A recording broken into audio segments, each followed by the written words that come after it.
não esquecer. Pronto, está sendo recorded, tá? Pode relaxar, nós vamos bater papo. Espera aí, primeiro eu vou admitir todo mundo que está querendo entrar. Jesus. Tá. Eu quero dizer o seguinte, olha, as pessoas podem entrar, mas só quem pode ficar com o microfone e câmera ligados é a Ellen, a Ana Polônia e eu, que vamos fazer parte do programa. As outras são muitíssimo bem-vindas, a nossa querida plateia, que eu espero que seja muito boa hoje. Nós tivemos um recorde de inscrições. Eu estava inscrevendo gente até agora. Deixa assim para marca do pênalti, né? Marca do pênalti. Né? Então, estava escrevendo gente até agora, aqui, papapá, mandando link. Mandei 2 agora, né, em cima do programa. Mas que bom, né? Que bom que tá a ótimo, literatura está suscitando assim tanto interesse. Muito bom. Está repercutindo. Isso daí é legal, porque é uma proposta diferente de live, né? É uma proposta assim, de conversar sobre uma coisa... Confesso, primeiro que foca em vocês. Né? Eu sempre digo, vocês são o pilar, a base. Aliás, adorei esses bonequinhos ali no fundo, Ana Paula. Isso deve ser de quem é esses bonequinhos aí? Esses action figures. De quem são? Do meu marido, que é uma briga de livros. Segredos domésticos. Ele é um nerd. Ana Paula é casada com um nerd, cara. Veja você. A gente briga direto por espaço na estante, porque ele quer botar os bonecos e eu os livros. Eu estou vendo lá o Homem de Ferro. É o único que eu identifiquei. É o Homem de Ferro mesmo. Ele é casada com um nerd. Olha só que coisa legal.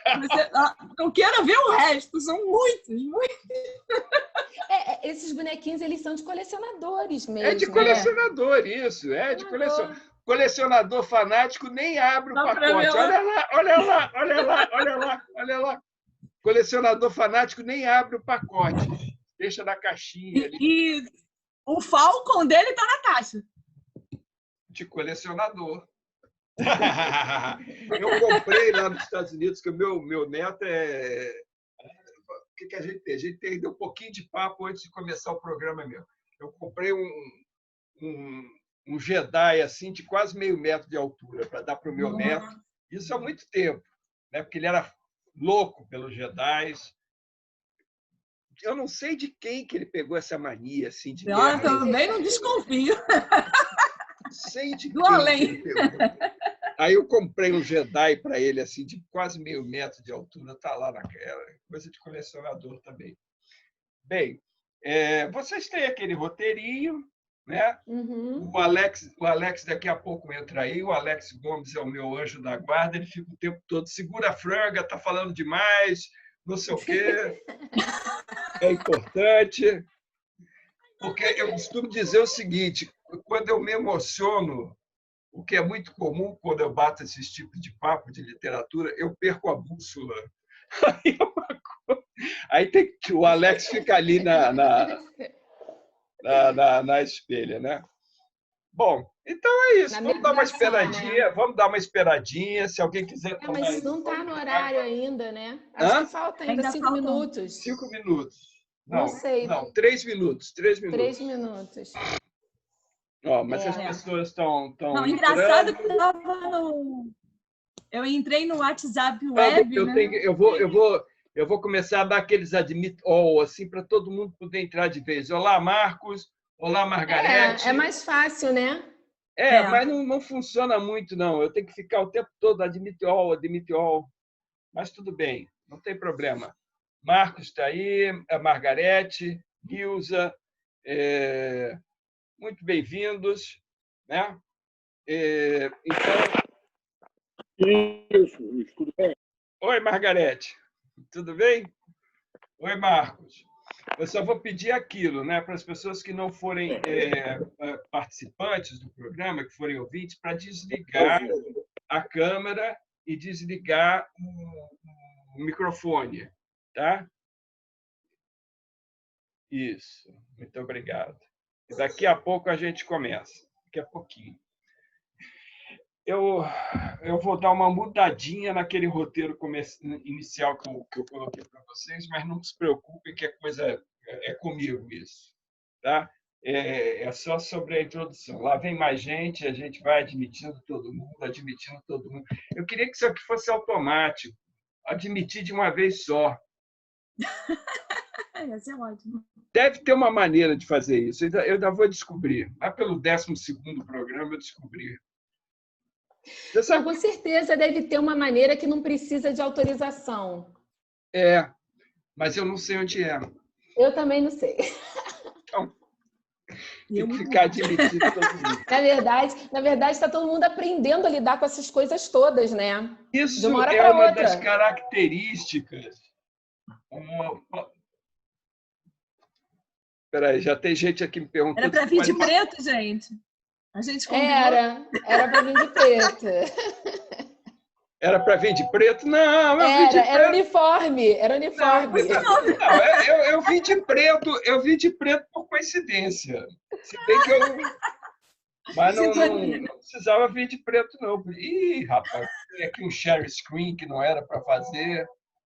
Obrigado, tá? De nada, Kézia. Tudo bem? Admite todo mundo. Participantes. O Alex entrou. Agora eu já me sinto em condições. Já tem quem me controle. Rapaz, ele tá entrando aí. Tá? Eu vou fazer uma mudadinha, mas é uma mudadinha necessária no início do nosso programa, da minha fala inicial, mas é só comigo, porque o resto nosso vai correr exatamente como eu passei para vocês. Tá? O Alex ficou parado ali na porta de entrada. Está na fila. Hã? Está na fila. Está na fila. Joining. Está em joining. Bom, vamos esperar mais 1 minuto e aí a gente começa, tá bom, gente? Ok. Dá para vocês pegarem a cola aí? Eu estou enviando e-mail para um amigo aqui que está perguntando. Entra logo, Alex. Pô! Vou ter que falar com esse cara. É engraçado, né? A gente vai, aí entra, tem celular no meio, é tudo junto, cara. Entra logo! Eu estou com uma amiga aqui que ela está tentando entrar pelo link do WhatsApp e está pedindo uma senha. Aí eu estou mandando para ela por e-mail para ver se ela consegue entrar. Não, vê aquele link. Se usar o link errado, vai não pedir consegue. senha. Mas esse link que eu passei para vocês não tem senha nenhuma, tá? Deixa eu ver se eu consigo. Eu vou passar. Olha, esse que está no finalzinho que eu passei novamente hoje, esse não tem é um que termina em 9. Ó, esse que termina em 9, está na linha de frente. Esse não tem senha, não tem senha nenhuma. Tem um link aí que é meio... o Alex resolveu ficar lá na porta. Esse não tem senha. Entrou? Entrou aí o guardião. O guardião da minha sanidade aqui. Tá bom.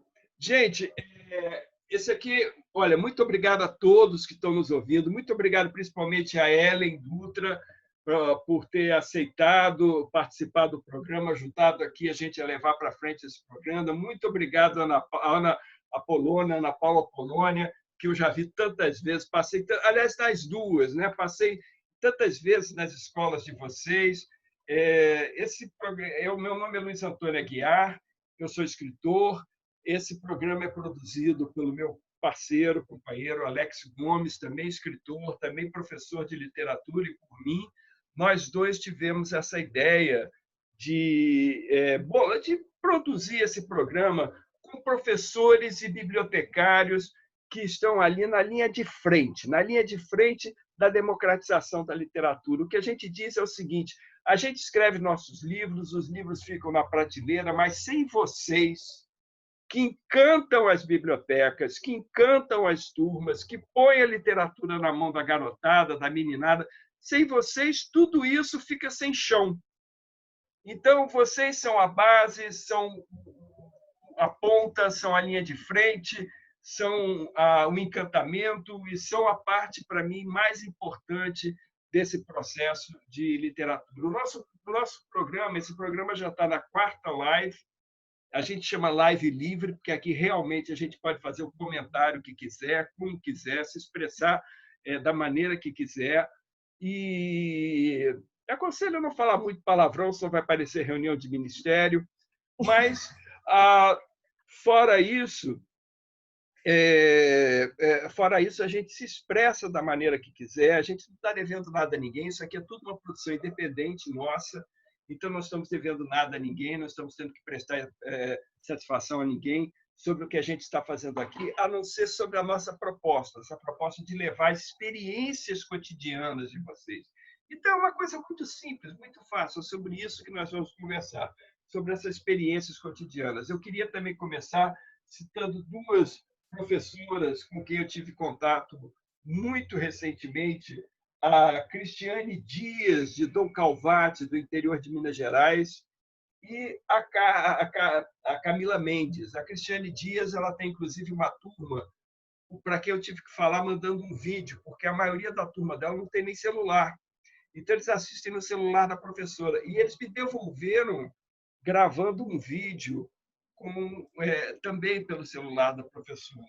Já a Camila, ela trabalha em Campos de Goytacazes e tem uma turma maravilhosa. Eu fiz um live lá com eles, foi uma coisa assim gostosa. E elas representam, assim como vocês, assim como todos que passaram por aqui, essa linha de frente, essa coisa encantadora.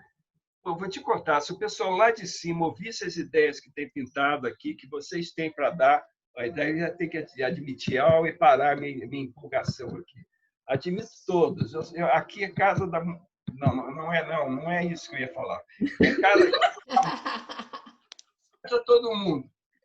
Então, enfim, muito obrigado por estarem aqui. E eu queria também agradecer à PUC, ao CCE, ao Instituto Interdisciplinar de Leitura, à Cátedra Unesco de... Desculpas comerciais, mas, enfim, a Cátedra Unesco de Leitura, que muito gentilmente, gratuitamente, estão cedendo esse Zoom para a gente poder fazer os nossos programas. E, finalmente, eu ia começar de outra maneira o programa de hoje, mas uma notícia nos jornais, enquanto eu estava almoçando, nos telejornais, ela me emocionou, ela me tocou, ela me abateu de tanta maneira que eu não posso deixar de falar nisso. Neste momento, vocês estão aí no Brasil inteiro, pois bem, nesse momento, no Rio de Janeiro, está havendo um confronto policial no Rio Comprido, né, entre a polícia e facções de traficantes. Quer dizer, ao que eu entendi, uma facção tentou tomar o Morro de São Carlos, a outra está reagindo, começou o maior tiroteio, a polícia entrou também. Resultado, uma mãe de 25 anos, uma moça, né, de 25 anos, para proteger o seu filho, ela levou uma bala e morreu. Na frente do filho, 2 anos ou 3 anos. Eu dei a notícia, não sei direito. Quer dizer, isso é o retrato desse país, dessas coisas que acontecem, principalmente com as pessoas menos favorecidas, e a gente faz literatura para sonhar. Mas como é difícil sonhar e ouvir uma coisa dessa e ainda por cima ter que aguentar ter que aguentar, não. A gente tem que aguentar. A gente tem que saber que nesse país 120 mil pessoas, pelos dados oficiais, morreram por Covid e por descaso das autoridades. Tudo isso junto leva a gente a enquadrar, não é a enquadrar a nossa literatura, para mim, de uma outra maneira, está me dando uma outra perspectiva sobre o que fazer com a literatura. Dito isso, com o coração, né? Realmente essa questão do garoto, o garoto parece que nem sabia ainda, ele viu a mãe morrer e não sabia que a mãe quer dizer, ainda estávamos tentando ver como é que iam contar para o garoto que a mãe havia morrido. Então, dito isso, eu quero agradecer de novo, aqui apresentar para vocês todos a Ellen.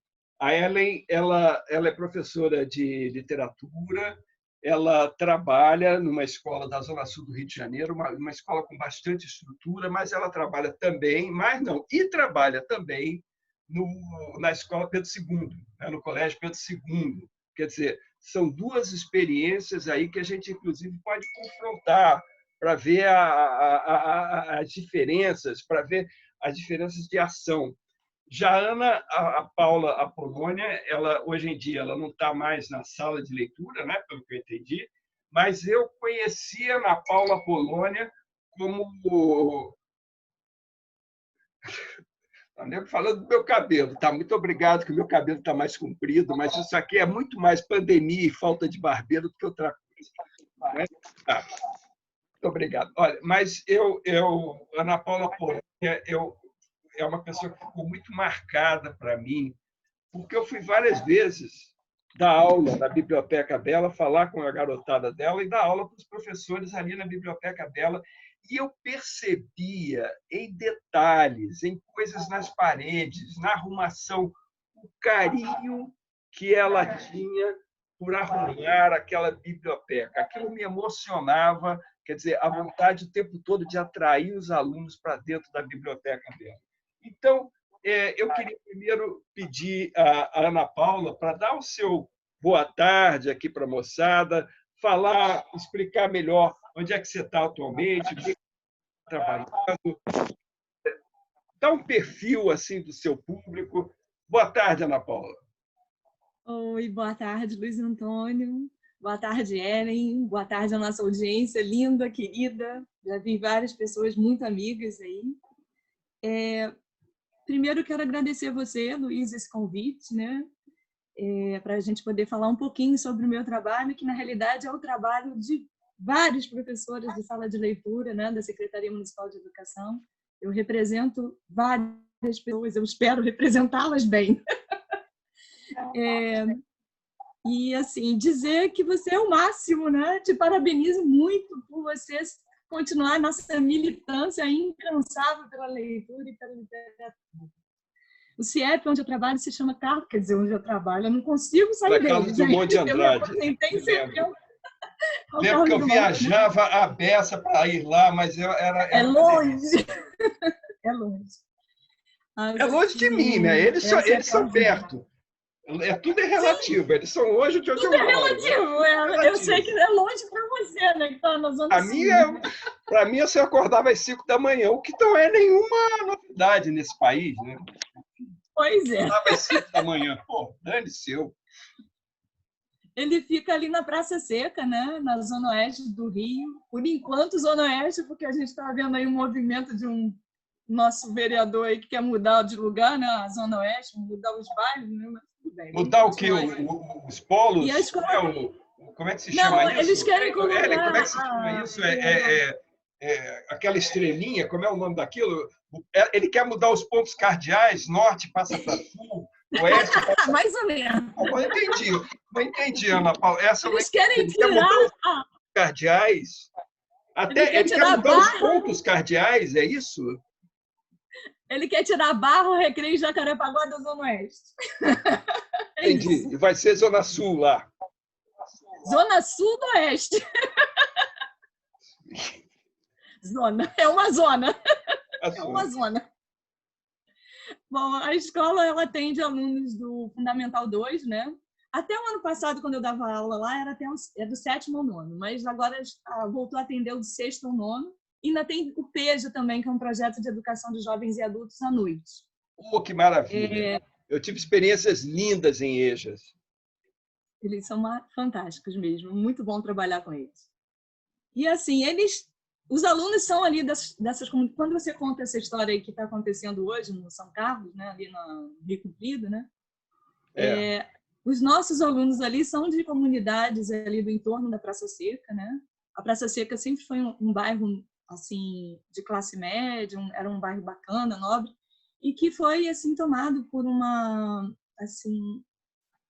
ocupação rápida, muito rápida, né? E de forma desordenada ali do espaço, né? Então a gente agora tem comunidades como Chacrinha, Batomuxi, Barão, e nossos alunos vêm dessas comunidades, né? Na maior parte. E muito marcado também por essa questão da violência, da guerra entre a milícia e o tráfico, né? Eles ficam se alternando no poder ali, né? E no meio do caminho tem uma escola, no CIEP Carlos Drummond, e toda uma Tentando população tirar a reflete. garotada da mão dos traficantes. Cansei de ver Tentando, professor bravamente. atravessar a rua para pegar o garoto e tirar do bando de traficante e botar para dentro da escola. Vi É muito isso aí, a literatura tenta. Bom, Ellen, uma coisa, eu não sabia que você trabalhava também na escola Dom Pedro II, quer dizer, você tem uma experiência rica porque confronta, não sei nem se confronta, mas vamos ver se confronta duas realidades. O que eu me lembro é que seus alunos são agudíssimos. Quer dizer, pega ali um livro, eu entro naquela biblioteca, nego me disseca. E é o reflexo de quê? De um bom trabalho de sedução para a literatura. Parabéns, Ellen. Muito obrigado pela tua presença. Então, boa tarde aqui para o nosso pessoal. E eu quero pedir a Nilda, o maior prazer estar com você aqui, mas, por favor, quem não for Ellen, a Ana Poloni e Luiz Antônio, desliguem, desativem a câmera e o áudio, porque se começar a aparecer todo mundo, a gente já está com quase 20 participantes e vai subir a 60. 70, é mais ou menos o que vai alcançar. Aí não vai ter espaço, todo mundo vai ficar com um quadriculado aqui que, olha, nem meus óculos vão dar para ver. Ellen, boa tarde, Ellen.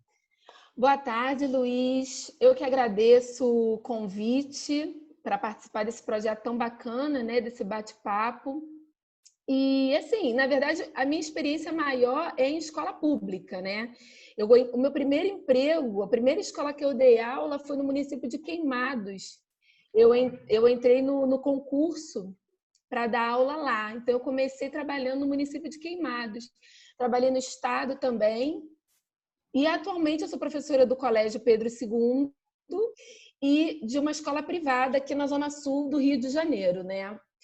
De fato, né, são realidades diferentes, porque a escola pública e a escola privada no Brasil, elas estão em esferas, né, totalmente diferentes. Mas, ainda assim, o Pedro II é uma escola que difere ainda das outras escolas públicas, porque é uma escola federal, então conta com outro tipo de recurso. De todo jeito, né, ainda assim, se a gente for comparar com as escolas municipais ou estaduais, ainda tem uma infraestrutura melhor, sabe? Mas eu atendo adolescentes, né? No momento eu trabalho com adolescentes, alunos do ensino fundamental 2 e alunos do ensino médio, tanto numa escola quanto na outra. Então, assim, eu trabalho com português e eu trabalho com literatura, né? Literatura não é mais uma disciplina separada, né? Agora está dentro de português, então a gente trabalha junto. Mas você, Ellen, talvez trabalhe junto, mas eu vejo muitas escolas, depois eu vou perguntar a mesma coisa para a Ana, em que a literatura é jogada de lado. Quer dizer, a cadeira virou só a língua portuguesa, né? Isso cria um problema sério. Para mim, literatura... a gente fala que quer estimular a leitura e tira a literatura do currículo. A literatura, ela está perdendo importância, né, dentro do espaço escolar, infelizmente. Política, ela está perdendo importância. Política, é uma questão Exatamente. Política. Exatamente. E assim, a gente tinha, quando eu entrei no Pedro II, por exemplo, eram 6 tempos, né? E aí reduziram para 5 tempos. E ainda acrescentaram a literatura dentro de português. Então, a gente vai espremendo e dando o que é possível, né? Mas, assim, o foco das minhas aulas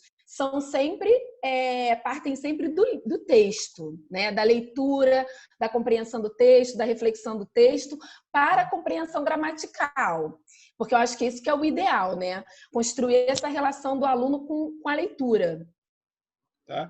Ana Paula, Eu não sei se isso ainda acontece em alguns lugares. Eu tinha muito aluno, você sabe, eu dou aula para professores, principalmente sala de leitura, e às vezes o professor não podia ir à aula porque tinha faltado o professor de geografia ou de educação física.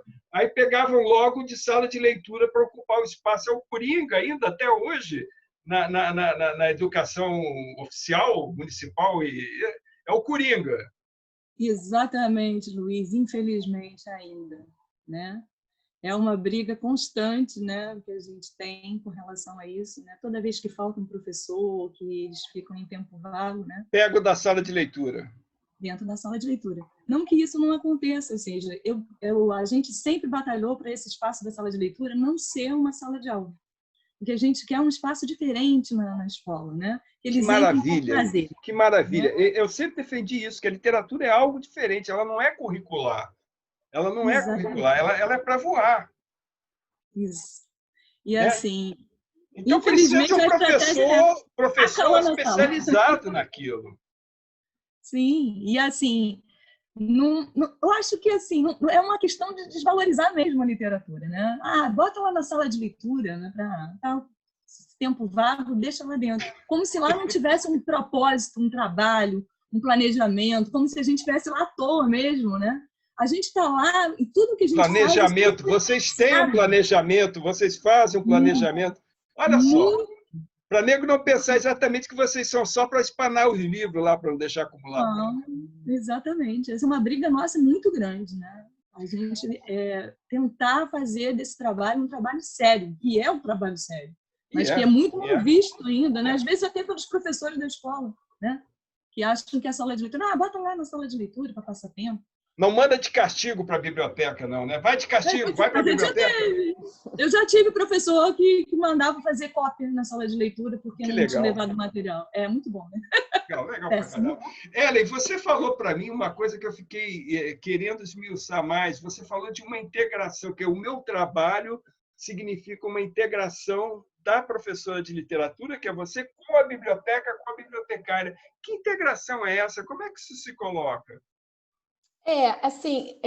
Na verdade, a biblioteca ela tem que ser esse espaço que é uma extensão da sala de aula, né? Na compreensão do texto, no diálogo dos textos. Então, por exemplo, na escola privada onde eu trabalho, a gente tem uma biblioteca que é fantástica. Eu conheço. E a gente tem um bibliotecário agora também que é incrível, sabe? Não dá aula de educação física. Não dá aula de educação física, não substitui professor, não faz nada disso.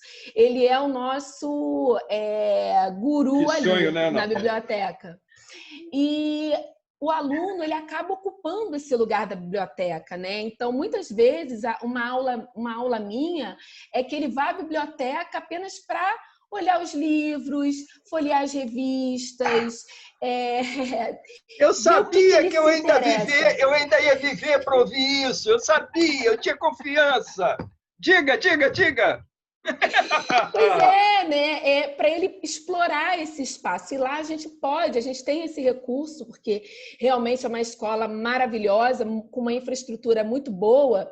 Então, a gente tem esse recurso de, por exemplo, reservar um horário na biblioteca para a turma, e a turma pode passear pela biblioteca, né? Então, eles passeiam... Passear pela biblioteca! Ai, meu Deus! E eles passeiam e vão folheando os livros, e o bibliotecário deixa muito à vontade. É um sonho, né? É um sonho. E o bibliotecário deixa eles muito à vontade, assim, e nesse momento é quando ele vai ter contato com o que desperta o desejo, porque essa é a questão, né, do desejo. Inclusive, ano passado, eu fiz um trabalho que, inclusive, os alunos escolheram o seu livro. Não sei se você lembra. Sonhos em Amarelo? Não, foi o Voo do Hipopótamo. Então, assim, ao invés de eu escolher um livro para a turma ler, eu botei no quadro assim, o nome de 10 autores brasileiros, e o seu nome estava no meio, né? E outros, né? Pedro Bandeira, enfim, Mariana Colasanti. E aí eles puderam, no próprio celular, pesquisar livros e ler resenhas e resumos. E aí nós tiramos assim uns 5 livros. Cada aluno tinha que ir lá na frente da turma para apresentar o seu livro. Defender, né, o seu livro. Então, o aluno ia lá para frente, dizia o nome do livro, o autor, e por que aquele seria um bom livro para ser adotado. E a gente fez uma eleição, o livro que ganhou ia ser lido pela turma toda. E quase sempre, né? E aí, assim, cada turma acabou tendo uma eleição, e cada turma escolheu um livro diferente. E foi muito curioso, porque eu entrei no processo também de, às vezes, de ler um livro que eu não conhecia. Porque, como partiu deles a escolha, né? Teve um que eles escolheram, Leopardos de Kafka, do Moacir Scliar, que eu não tinha lido. E aí eu fui ler também. E aí a gente leu juntos. E aí eu saí daquele lugar, né, da que ensina para compartilhar a leitura com eles. Então foi muito legal. E uma das turmas escolheu O Voo do Hipopótamo. Aí quando eu falei, esse escritor é meu amigo, aí pronto. Professor, então ele vai ter que vir aqui na escola. E você foi lá e foi super legal, porque é um livro que dialoga com Machado, né? Então teve aluno que foi ler depois o Memórias Póstumas, por causa do Voo do Hipopótamo. E eu acho que o lugar nosso de professor de literatura ganhei meu lugar no céu. Né? Ganhei meu lugar no céu hoje. É esse lugar, né, de provocação, né? De provocação. Ana Polônia, eu vou passar agora, Ana Paula, eu vou passar para um universo diferente. Como é que esse negócio... Olha, eu já tive que parar a palestra por causa de tiroteio. Tiroteio ao lado da escola. Como é que esse negócio de trabalhar em... A gente já teve tragédias no Rio de Janeiro em escola. Esse negócio de trabalhar, você conhece até porque está hoje na secretaria, nessas zonas que o nego chama hoje de zonas conflagradas. Como é que é esse negócio? Os professores vão para lá de colete, à prova de bala, como é que fica? Não, realmente a gente deve ser super-herói, né? Não é possível. A escola fica do lado de uma delegacia, Luiz Antônio. Colada, muro. Não adianta nada, né? Eles pulam o muro assim de vez em quando? Pula, exatamente. É do lado. Eu estava brincando. Eu pensei que a delegacia aguardasse os caras. Não. Ali é um negócio complicado. Inclusive, a escola já foi invadida várias vezes, né, para roubos, né, e depredações, né, do espaço. E é uma situação difícil, né, porque os alunos eles são ao mesmo tempo vítimas e alguns são também traficantes. Participantes desse que a gente está tentando salvar o tempo todo. Sim, olha, uma coisa que me choca, é bom falar isso para quem não tem essa experiência de passar em escola, é ver, por exemplo, numa sala, um aparelho de televisão que está dentro de uma caixa que é uma verdadeira jaula com cadeados. Isso eu não vejo, por exemplo, numa escola particular. Ela está dentro de uma caixa gradeada com cadeados. Tudo tem cadeado. A primeira vez que eu vi isso, eu confesso que eu me senti constrangido. Eu imagino como é que os alunos... Não sei, é difícil pensar nisso. Mas é uma coisa estranha, assim, porque eles nunca roubam a sala de leitura, né? Os livros eles não levam, né? Porque os leitores não roubam e os ladrões não leem. Então a gente mantém lá os livros. Mas é claro, não quer que roube a televisão, mas, por outro lado, o ambiente... Olha o ambiente que você trabalha, que tantos colegas seus trabalham, colegas que eu conheço, né? Eu conheço essa realidade. Eu não vou só em escola particular, não. Eu vou a muita escola assim que me convida, porque me convida, eu vou embora, vou lá. E essa realidade é uma coisa chocante. Eu me senti num presídio em alguns momentos. Sim, mas assim, como você já disse, a própria Ellen também falou, a literatura salva, né? A literatura salva. A literatura é o caminho, né? Um caminho profícuo para a gente trabalhar essas questões da violência, tudo que aflige a nossa sociedade. Eu acho que é através da literatura que a gente vai conseguir. Se Deus quiser. Um caminho, né? E assim, ela abre um terceiro olho na cabeça da gente, assim, na testa, e faz a gente ter uma visão além do senso comum, além do que a gente está vendo de ideias pré-concebidas. Eu acho que é esse espírito que você leva para as suas bibliotecas, Ana Paula. Esse espírito. Isso aí você... E você também, Ellen, porque na agudeza dos seus garotos, naquela sequiosidade, essa palavra é isso mesmo, eu estou diante de 2 professoras de português. Eu sou um escritor. O escritor tem sempre revisor por trás. O escritor tem revisor por trás. Olha que não é, eu não sou... Eu não erro crase, mas tem umas palavras que eu invento. Aí eu não sei mais se eu inventei. Está em desuso. Já, se tem, está em desuso. Luiz, eu sou pedagoga, tá? Relaxa. Eu não sou professora de língua, não. Mas, Luiz, você começou a nossa live aqui com essa história muito tocante da mãe que foi assassinada, né? Que foi assassinato, né? E aí você falou que a gente usa a literatura para sonhar, né? Mas a gente usa a literatura para lutar muito. A literatura, ela é ferramenta de luta. Isso era a minha pergunta da agora para você, porque olha só, nós temos vários escritores que escrevem uma literatura que é considerada afrodescendente ou indígena, mas que, de certa forma, elas pegam muito lado assim, das lendas, da tradição, do passado.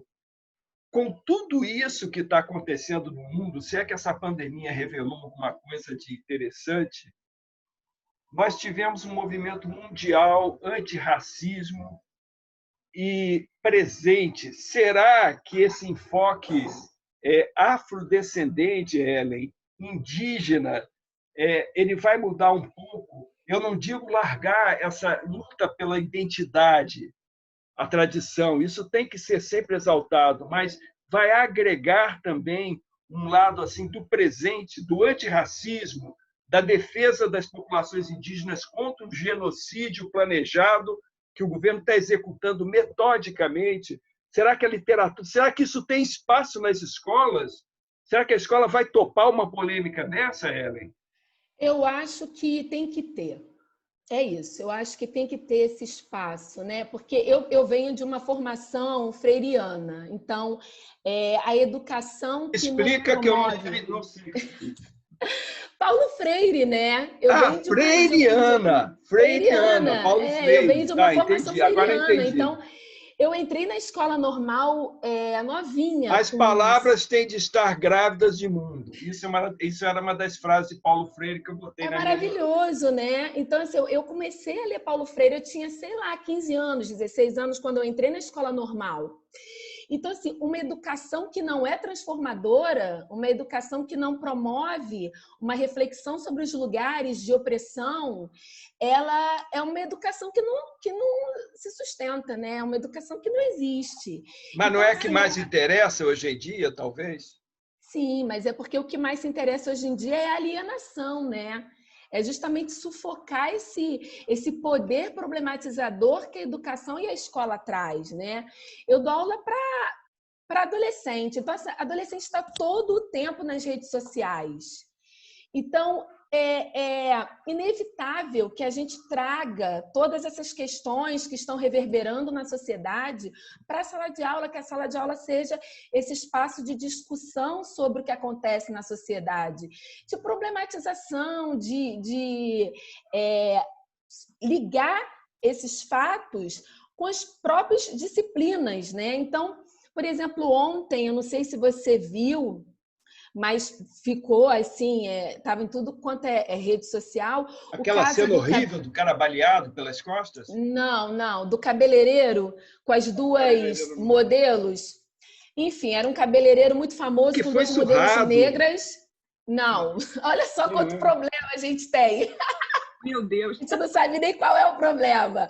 Eu estou falando... Teve um trans ontem que foi surrado. Teve esse cidadão negro nos Estados Unidos que levou 7 tiros pelas costas, desarmado.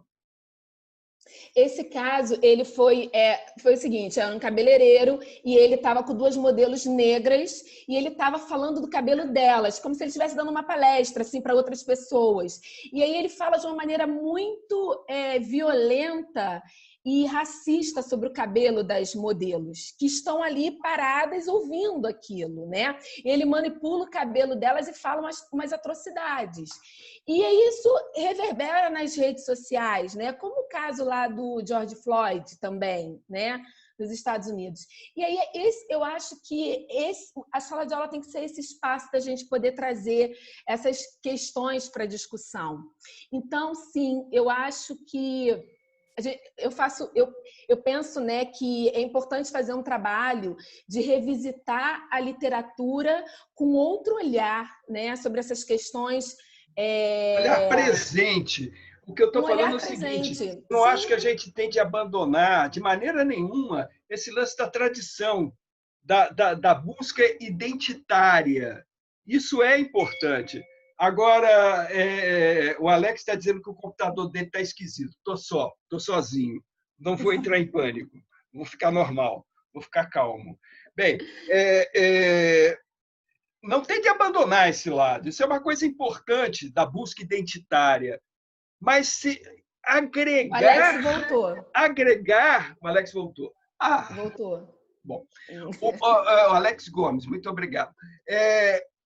Tem de agregar essa coisa do presente, do agora. Isso é um movimento, para mim, mais importante desde 1968, desde as lutas estudantis de 68, que eu não vejo uma palavra de ordem unir o mundo inteiro, o planeta inteiro. Vidas negras importam. Eu não posso respirar. Unindo o país, o mundo inteiro, em segundos. Ainda tem esse lance da tecnologia. Ana Paula, me diz uma coisa. Eu sei que a garotada está ligada nisso, mas me diga aí. Primeiro, uma coisa. Em meu nome apenas, vou até tampar aqui a Ana Paula e a Ellen, não tem nada, nenhum compromisso com isso, mas em meu nome apenas. Abaixo essa história de escola sem partido. Muito bem. Apoiado. É isso mesmo. Dito isso, eu queria dizer o seguinte: eu já ouvi tantos casos de ordem, de ofício, passado para a biblioteca pública, em que se mandavam tirar livros de bibliotecas. E, às vezes, o bibliotecário escondia 1, 2 exemplares para o garoto não ser privado de ler. Nós temos isso, né? Isso existe, não é história em quadrinhos. Tem um caso também de um livro que a professora de sala de leitura encapou com papel pardo. Olha a criatividade. Olha, professor Beccaris, olha o papel pardo. Olha o papel pardo. A gente sempre dá um jeitinho de esconder, né? Quase um Fahrenheit 451 esse mundo da gente agora. A distopia está virando realidade. Não queima, mas queima moralmente, né, Ellen? É uma coisa impressionante, porque eles estão... Quer dizer, tem todo um movimento assim. Nós tivemos aqui um professor de Macaé chamado José Henrique Silva. Ele é meu amigo também. Tal. Ele falou: há um pacto sinistro contra a literatura. Eu vi. É isso, né? Existe um pacto sinistro mesmo, porque boicotar a literatura é boicotar toda a capacidade de reflexão e problematização sobre uma sociedade. Então, por exemplo, eu leio com meus alunos, todo ano eu leio a autobiografia da Malala Yousafzai. E eles amam, porque ela é uma ativista jovem, então eles se identificam, né? Ela tomou um tiro na cabeça... Para quem não sabe, é uma garota, inclusive, ela chegou a ganhar o Prêmio Nobel, né? Ganhou. Nobel da Paz. Paquistanesa. Tô com o livrinho dela por aqui. Um tiro, houve um atentado contra ela, do pessoal do Talibã, porque ela insistia em ir para a escola. Então, arrancaram ela do ônibus escolar e meteram uma bala na cabeça dela. Com a graça de Deus, sobreviveu e foi ganhar o Prêmio Nobel e hoje é famosa no mundo inteiro. Ela agora terminou varrido, de se formar. Ela é famosa. Então, então, eu sempre leio esse livro com meus alunos e eles adoram, porque, primeiro, é uma autobiografia, né? Então, eles identificam ali a realidade e ela conta em primeira pessoa e eles se identificam com a idade dela, né? E exatamente a problematização, né? Por que estudar? Por que conhecimento? Por que literatura é tão perigoso a ponto de um grupo terrorista, né? No caso o Talibã, proibir, fechar terrorista, escolas? obscurantista, é o que você quiser, também acho. É isso, Não tem, né? Então, a religião muçulmana não tem nada a ver com isso. Aquilo ali é uma interpretação fanática, histérica.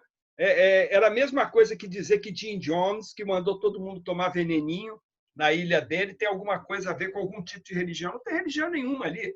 Tem um louco, um psicopata. sim, tem maluco. sim. Aliás, Eles não é ficam maluco. muito impactados, É né? maluco. Maluco é um cara legal, geralmente. É um psicopata, é diferente. Perversidade, tipo deixar as pessoas morrerem em pandemia, negar pandemia, genocídio indígena, isso não é maluquice. Isso é psicopatia, isso é uma perversão de comportamento. Genocida, Estou falando em meu nome, estou tampando aqui, estou falando em meu nome. O meu também, tá? Pode botar meu nome aí embaixo.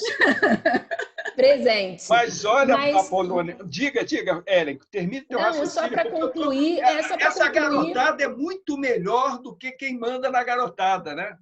Acima, quem manda o que tem de ser ensinado à garotada. Ela tem um interesse muito mais amplo no mundo, ela tem uma abertura para o mundo muito maior, uma generosidade maior, né? Sim, mas eu concluí só para dizer que o Pacto Sinistro é isso, né? É tentar abafar essa voz. Então, quando eu trago a Malala sempre para poder fazer essa discussão sobre, primeiro, né? Por que a educação é tão perigosa a ponto de ser proibida e por que ela é proibida para meninas? E aí a gente faz, obviamente, uma discussão de gênero, né? Porque a gente também não pode deixar de falar sobre as questões de gênero, né? Da sociedade patriarcal. Então, eu acho que a literatura e a sala de aula tem que ser espaço para isso tudo, sim, tem que ser. Ana Paula, aí eu vou jogar para você. Quer dizer, a gente pega isso tudo, esse conhecimento vivo, vibrante e atual do momento, não é isso uma das coisas que pode atrair o garoto para uma biblioteca?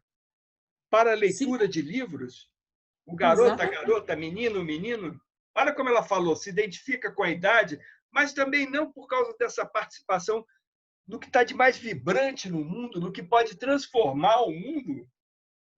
Exatamente. Quando a Ellen falou de Paulo Freire, eu lembrei logo daquela frase famosíssima, né, que a leitura de mundo precede a leitura da palavra. Então, assim, a gente, quando lê, né, a gente precisa conhecer esse mundo em que a gente está vivendo, que situações que podem fazer relação com aquilo, que a leitura transforma, né? É possível, através da literatura, transformar a sociedade em que a gente vive, porque ela não muda o mundo, mas ela muda as pessoas, né? E essas pessoas vão mudar o mundo, né? São elas as responsáveis. Então, assim, o trabalho com a literatura tem esse poder, né? De fazer as pessoas refletirem, pensarem, né? E se relacionar reflexo disso numa biblioteca. Como é que torna a biblioteca uma coisa mais viva, né? Você não acha, Ana Paula?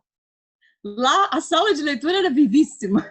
A gente sempre procurou fazer essa relação, né, com a vida, né, e a literatura, né?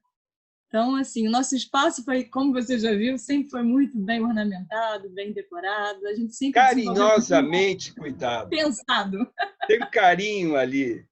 Tem um carinho ali, embutido em cada parede e tal. Né? A gente tinha sempre muito a prática de fazer essas mesas, cardápios de títulos, né? Então, cada vez eram sempre questões que tinham a ver com o que estava acontecendo no mundo, né? Ou então com algum projeto que a gente estava desenvolvendo na sala. Então, esses livros ficavam sempre em destaque, né? Num cantinho decorado, para eles poderem ter livre acesso. Porque lá o tema da gente, o lema da gente é livre acesso. Eles podem mexer à vontade, que nem a biblioteca lá da escola da Ellen, né? Ellen, mas Ellen, e aí, me diga uma coisa, agora vamos mudar um pouquinho. O que a garotada procura mais na literatura? O que eles gostam mais de ler? Gênero, autor, obra? Olha, eles amam ler aventura. Eles gostam de ler aventura. E eles gostam de ler coisas também com curiosidades, assim, de ficção científica, né? Então, eles estão nessa fase, assim. Eu dou aula para as turmas do final do Fundamental 2, que estão mais, né, nesse grupo, e o ensino médio a gente já começa a introduzi-los nas escolas literárias, né? Então, a trabalhar o romantismo, a trabalhar as escolas, o realismo, né? E aí é quando, por exemplo, o Machado entra, né, de fato. Mas eles gostam muito de contos também. Eu percebo que eles têm uma preferência pelo conto do que pelo romance. Então... É pelo tabaninho, não? É porque é mais curtinho? Sim. Assim, a gente tem uma geração que essa coisa toda da internet, né, da velocidade, né, ler é um processo solitário. Né? E é um processo solitário, é um processo silencioso e é um processo lento. E o que a gente tem hoje é o extremo disso, porque a internet são várias janelinhas e aí é Twitter e Facebook e o YouTube, sabe? Mas e a leitura é outra Harry coisa. Potter e lê 700 páginas. Me explica isso. Porque foi o que eu falei, a aventura, né? Eles então, gostam gênero, da fantasia, né? A da coisa fantasia. em si tem muito a ver também, não é só a preguiça, hein? Não, eu não digo nem preguiça, não. Eu estou falando de uma questão de funcionamento. Essa nossa realidade, século XXI, a gente funciona de um jeito diferente, né? E a leitura, ela está em outro funcionamento. Então, eu acho que o conto, por ser menor, faz com que eles consigam manter essa concentração e eu acho que acaba sendo uma aprendizagem para ampliar. É uma boa tática. Ir pelo conto, pegar um grande autor, pega o conto, ou pelas crônicas, às vezes. As crônicas são maravilhosas. Aquele livro das crônicas de Machado que você reuniu, compilou, né? É um livro que faz muito sucesso, por exemplo. Mas eu acho que é porque acaba sendo um exercício essa relação com o livro. É um exercício que a gente tem que fazer também com os alunos, né? Eu penso nisso quando estou trabalhando a leitura com eles. Ana, a gente teve aqui uma convidada da gente, Ana Lúcia Brandão, né, lá de São Paulo, da USP, e ela jogou uma frase, porque a gente tem um grupo aqui que está conversando o tempo todo para organizar os programas. Então, ela jogou uma frase que eu adorei, que uma bibliotecária tem que ser uma Sherazade. E você ainda complementou com um texto lindíssimo. Peraí, o meu problema também é meio assim, às vezes eu não acho as coisas. Um texto lindíssimo que acaba com uma menção a Manuel de Barros, ao poeta Manuel de Barros. Nesse texto você diz: inventar aumenta o mundo. Já dizia Manuel de Barros. Sherazade simboliza a vida que se expressa múltipla nas escolas, museus, teatros, cinemas e livros, apesar dos sultões de hoje que ameaçam calá-la. A poesia é o afloramento de falas. Que coisa linda! Uma bibliotecária Sherazade, Ana Paula. É isso que você se considera? Você se identifica com uma imagem dessa? Nossa, que sonho ser isso, gente. Eu acho que é muita pretensão da minha parte. Mas, assim, esse texto eu recebi num grupo de biblioterapeutas, né? Do qual estou fazendo parte agora, fazendo um curso de biblioterapia. E, assim, quando a Ana fez esse comentário, essa correlação com Sherazade, né? Eu até ri na hora no grupo, porque eu me imaginei, assim, tentando fazer a coisa... assim, sobreviver, né? Porque a gente está todo dia sendo ameaçado de morte, né? E o tempo sultões todo... estão aí. Exatamente, contando as histórias para tentar manter viva a engrenagem, a coisa funcionar, né? Então, assim, eu ri na hora porque me imaginei, né? A imagem que eu formei na minha cabeça de Sherazade foi essa: cara, tô quase morrendo, mas tenho que sobreviver. Aquela faca curva, assim, passando pela garganta. Um livro por noite para poder ser uma história por noite para tentar ganhar tempo, né? E nesse de ganhar tempo, fazer a coisa funcionar, né? Viver.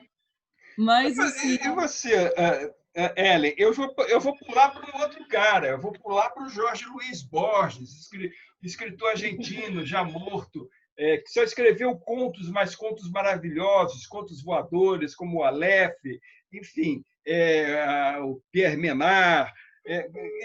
Meu Deus do céu, entrou uma outra maquininha aqui que não era.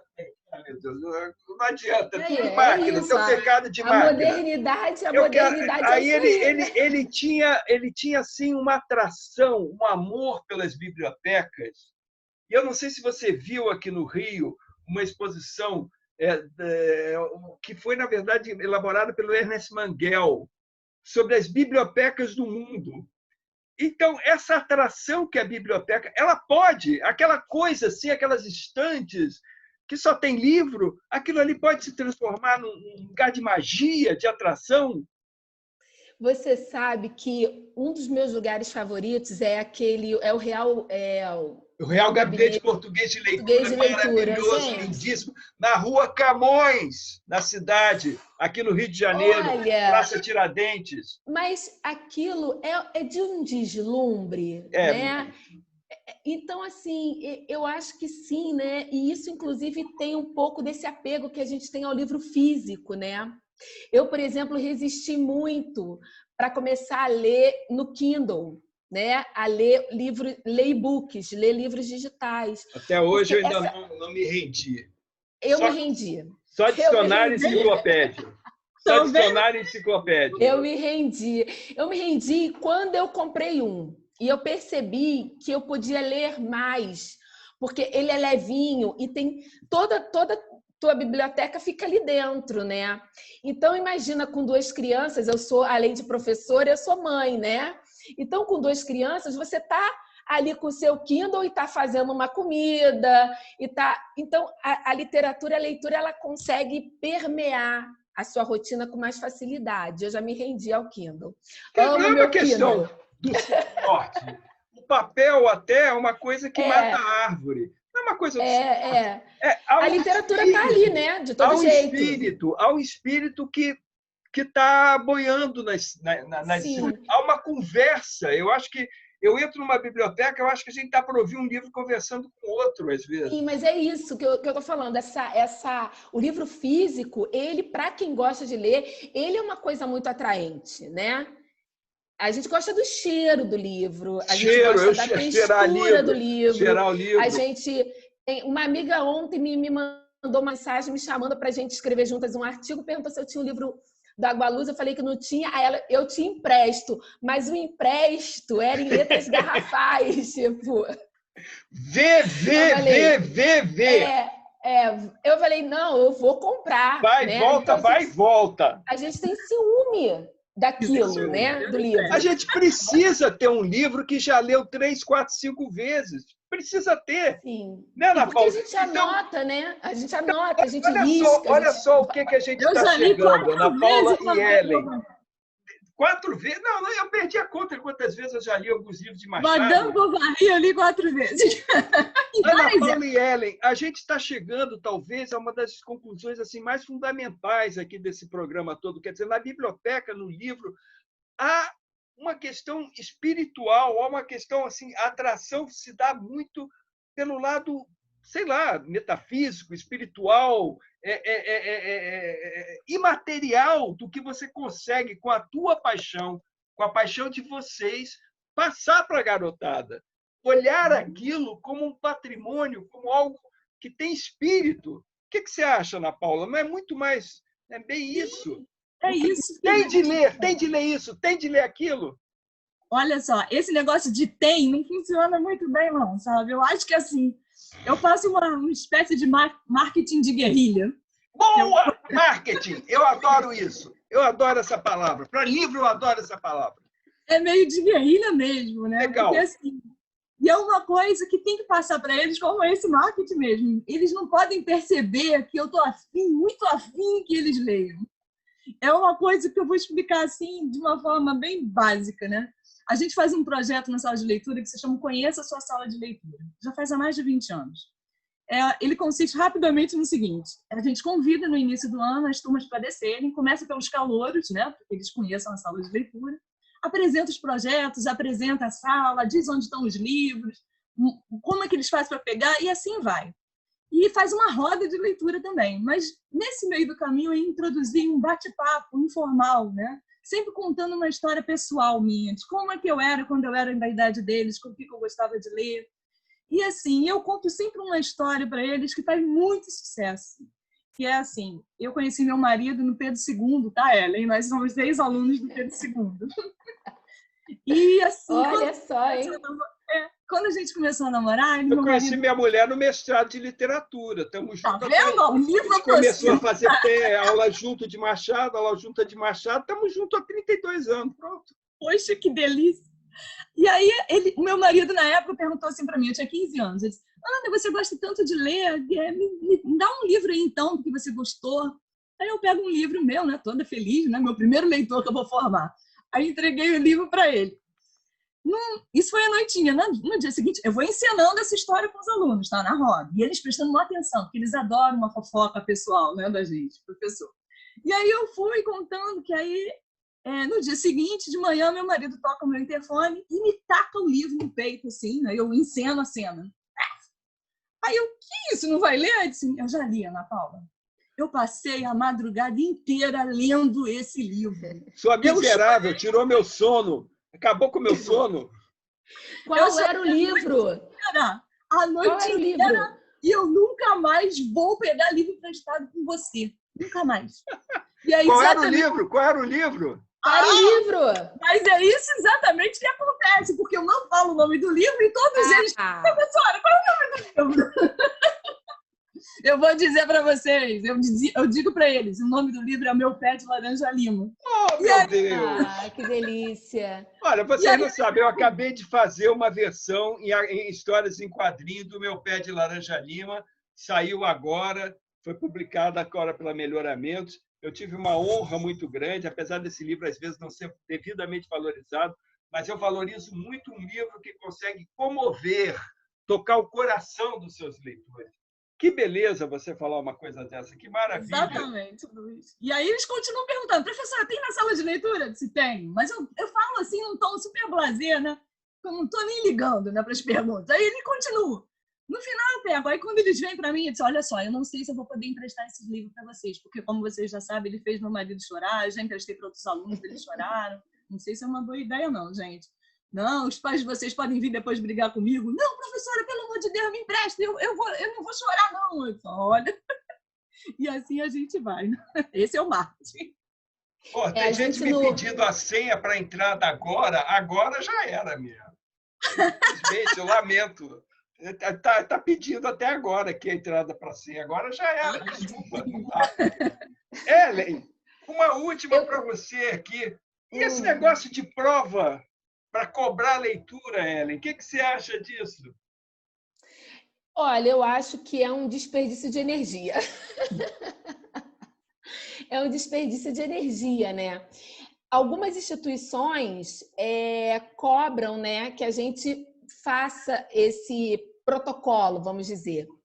Mas o que esse protocolo. Agora, de fato, o que vai seduzir um aluno ler ou não vai ser uma prova, né? Até porque com o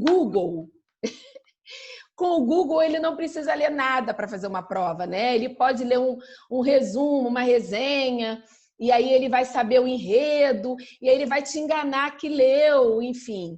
Então, eu acho um gasto de energia, porque aí o professor prepara a prova e aí corrige a prova para fingir que o aluno leu o que ele procurou no Google, né?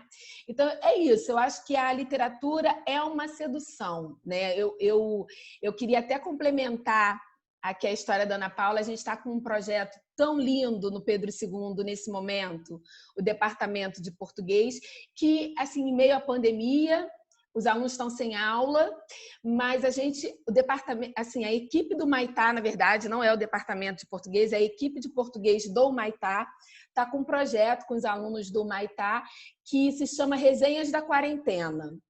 E esse projeto tem essa função, né? Primeiro, essa função afetiva, né? De manter uma relação com o aluno, mesmo ele estando lá e a gente estando aqui, e de tentar seduzi-los para a leitura em meio à pandemia, né? Que é tirá-los um pouquinho também dessa realidade dura e levar um pouquinho para esse mundo que a literatura traz para a gente, que é esse mundo de fantasia, de sonho, de ficção. Então, a gente está com um projeto super bonito que esse primeiro momento a gente está trabalhando só com escritores negros, escritores e escritoras negros, e aí, assim, cada professor escolheu o trecho de um livro para gravar um vídeo. E aí a gente faz um vídeo recitando o nosso trecho e fala um pouquinho do livro que a gente leu, né? Eu fiz sobre o livro Hibisco Roxo, da Chimamanda, e isso gerou até um podcast depois, sabe? Para a gente discutir. Usar todos os recursos possíveis, vale tudo. E eu acho que isso seduz o aluno, sabe? Te ver ali lendo uma poesia, lendo um trecho do livro, discutindo, né? Inclusive, quando você... Desculpa, Ellen. É que eu estou falando, eu começo a perder a bússola. Fala, Ellen. Eu vou te falar. Eu acho que prova realmente não seduz o aluno, né? Muito pelo contrário, pode criar uma aversão. Aversão, porque o cara vai lá... Isso aqui pode cair na prova, e sublinha. E não tem a emoção da variação, que é um livro que vai, volta, é de fato uma anti-leitura. Né? Quer dizer, aí, só para concluir, desculpa, eu que te interrompi agora, que eu me empolguei. Uma aluna fez um vídeo dela lendo um livro e mandou para a gente. Pronto. Ela se apropriou desse livro, ficou dela. Essa daí pegou na veia, não vai largar nunca. Essa você pegou na veia. Muito lindo. Muito lindo. Ela fez um vídeo lindo. Olha, o Alex está me dizendo que o nosso tempo está esgotado. Eu quero só terminar dizendo o seguinte. Eu sei, eu queria ficar mais tanto tempo. Não só o nosso tempo, mas essa também é a live de encerramento, pelo menos da primeira temporada do Na Linha de Frente. A gente não sabe se vai à frente, se vai fazer outras. Estamos tendo que discutir, porque isso dá um trabalho, puxa uma estrutura da gente.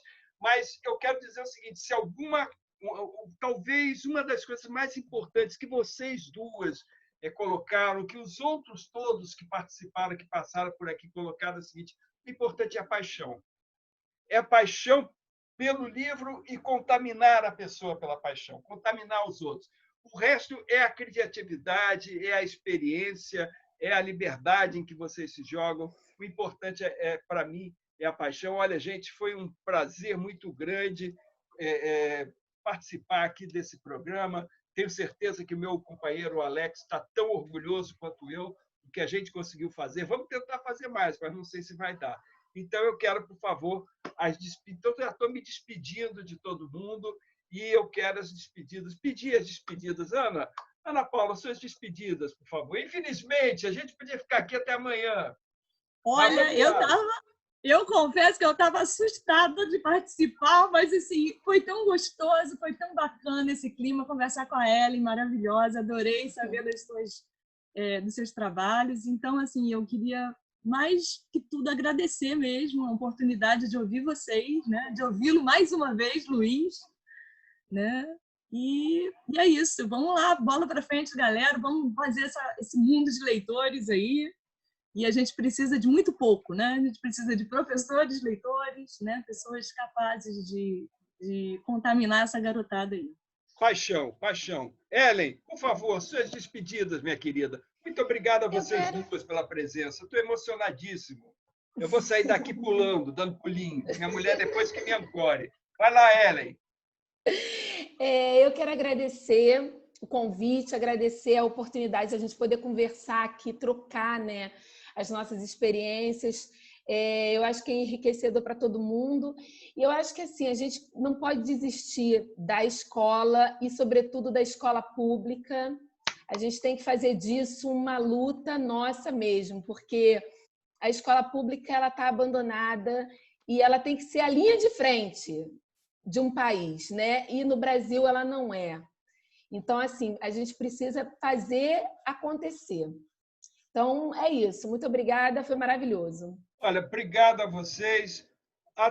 Quem sabe a gente vai mais para frente. Muito obrigado, vocês duas, a todos que participaram, ao meu amigão Alex, parceirão, que ficou aqui tomando conta. Pelo amor de Deus, acaba, já passamos pelo tempo. Mas olha, gente, um beijão, um prazerzão estar com vocês. Vamos embora. Viva a literatura! Isso aí. Tá. Tchau, tchau. Tchau, tchau, tchau, tchau, tchau.